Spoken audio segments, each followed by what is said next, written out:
Solution lies within the problem. The answer is in the every question.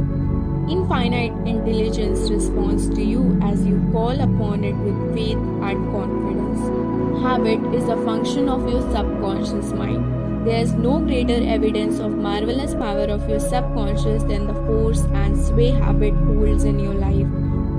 You form habit patterns in your subconscious mind by repeating a thought and act over and over again until it establishes track in the subconscious mind and become automatic. You have freedom to choose your habit. You can choose a good habit or a bad habit. Whatever mental picture backed by faith you belong in your conscious mind, your subconscious mind will bring to pass. Only obstacle to your success and achievement is your thoughts and mental image. When your attention wanders, bring it back to the contemplation of good and goal. Make a habit of this.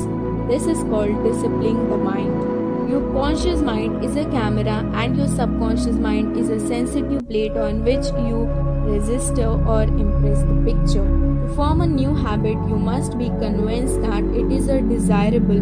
When your desire to give up the bad habit is greater than when your desire to continue, you are 50% healed already. Your imagination took you to the bottle. Let it take you to freedom by imagining you are free. When fear and bad habit knocks at the door of your mind, let faith in God and all things good opens the door.